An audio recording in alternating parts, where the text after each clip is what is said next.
to go with what you just brought up. Communication.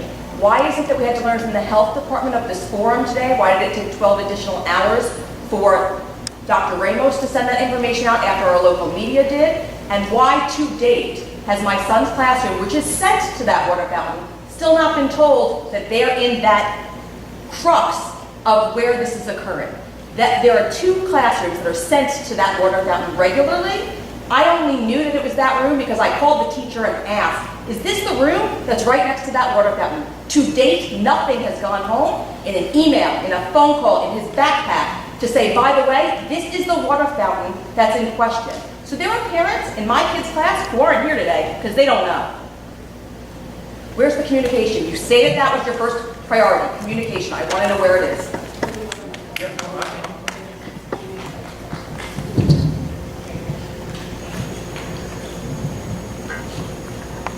So we have as was noted by the health officer, we have done everything that we should do and would want to make sure that we're getting the message out as promptly as possible. Now, is it true that we didn't cover every base? That there's a possibility that we missed something? Yeah, that's possible. But I'm telling you that we collectively have worked very hard to try to meet every need in the community as quickly as possible. Our priority has been to try to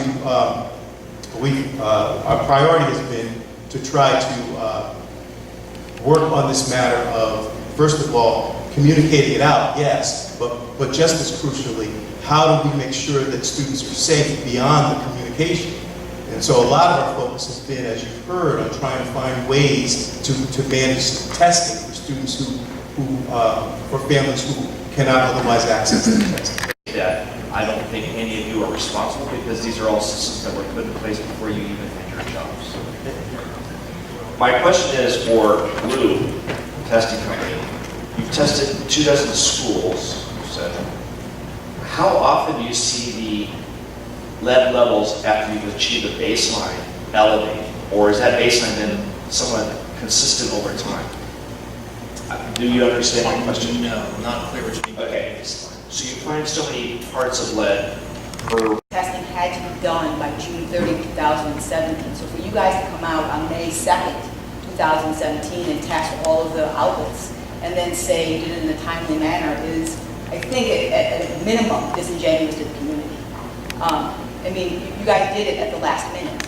Unlike the gentleman who spoke before me, I do hold every single one of you on the stage accountable. I hold every single person in this audience accountable. I hold myself accountable. I hold the school, the teachers, the headmaster accountable. I don't hold the kids accountable. They don't know any different. Every single one of you, I mean, we have a responsibility, and we need to step up. I heard you said that when the new, excuse my words, regulations came out, you were required to do testing. It sounds as if there wasn't a proactive approach to knowing of those new regulations and therefore do the testing versus being told to do the testing. As far as I'm concerned, again, I don't know this area very well, it's not my expertise, but I would prefer to assume all the fountains are at fault and figure out how to resolve that problem. The fact that we tested within a year, I don't know. If you tested the same fountain a year ago and it was fine, and we tested it a year later and it's not, at what point did it become fault? Was it a week after the first testing? Was it a week from the most recent testing? At what point did it become a problem? There's no way for us to really know. Or was the identification point the new regulations? Again, my word, I don't know. There are children exposed, period. And we need to be a lot more proactive and more responsible. Frankly, to put it on the parents to say, oh, well, you know, if you know you have kids that drank from this water, go take them to the doctor, is also irresponsible.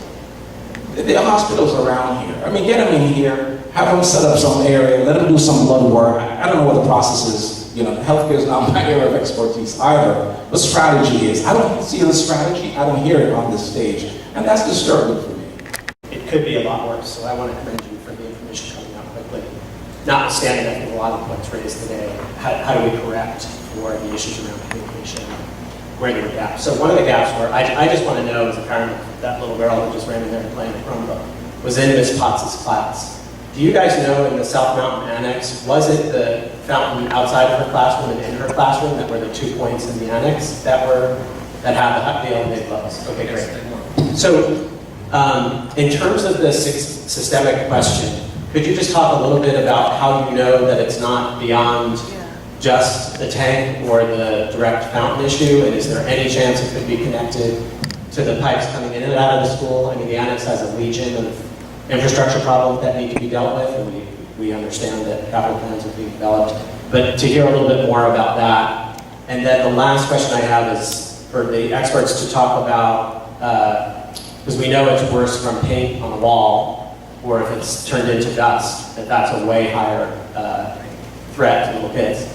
But could you talk about whether this 15 parts per billion, is that out of the new legislation that was passed in 2016? And for folks like Mr. O'Malley, who have spent his career fighting government to be accountable on this and to protect our community, is that a reasonable threshold? Do we need to be more concerned about that? Should it be actually 1 part per billion?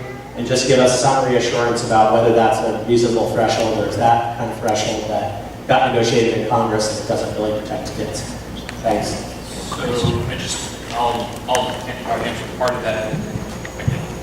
So the 15 parts per billion comes out of EPA's lead and copper rule. Okay, so EPA's lead and copper rule is specifically designed for community water systems. So your American water that it distributes to. Now, EPA also had a document, and I'm not 100% sure where it actually came out, but it's been around for quite some time. It's EPA's 3 T's document, which is teaching, telling, and training. And that document is specifically designed for schools. Now, interestingly enough, EPA, when they tried to determine what level they should use, they could have used EPA's lead and copper rule of 15 parts per billion. However, in that guidance document, so before June of last year, July of last year, if you were going to go out, because we had some schools 10 years ago ask us to test. We went out and there's no regulation. There was no regulation how to do testing. Okay. But there was this EPA's 3 T's guidance document. And a lot of the stuff that the state used in their regulation comes from that guidance document. Interestingly though, when EPA decided to assign an action level in water for schools, they increased it to 20 parts per billion.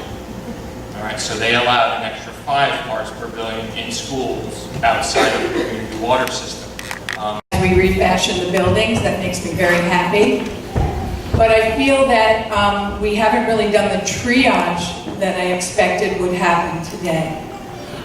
So I want to bring us down to that. I have a question, and I don't know if anyone on the panel is qualified to answer the medical question. Assuming that our children have been exposed to unsafe lead through that fountain, is timeliness of testing essential? As we try to put a triage program into effect, will levels of lead dissipate over time and give us a false sense of security about our children? That's my first question. Is anyone on the panel qualified to answer that? Well, I know the answer. I don't know whether I'm qualified. Yeah, number one, first of all, lead in blood has a half-life of about 35 days. That's number one. Okay, but that's not the issue, really. That's the half-life. I need to disagree, because I think I'm anticipating you might say the damage can be done, but you won't have a high lead level. No, I'm not going to say Okay, then tell me what you're going to say. Well, what I'm going to say is that, see, what we have to understand is that for children, now especially, children that are, under 6 years of age, they're at particular risk. But that lead now is engaged in a life and death fight with calcium. So in those children, the vast amount of the lead that they're exposed to will, in blood, dissipate over 35 days, but it does not necessarily leave the body.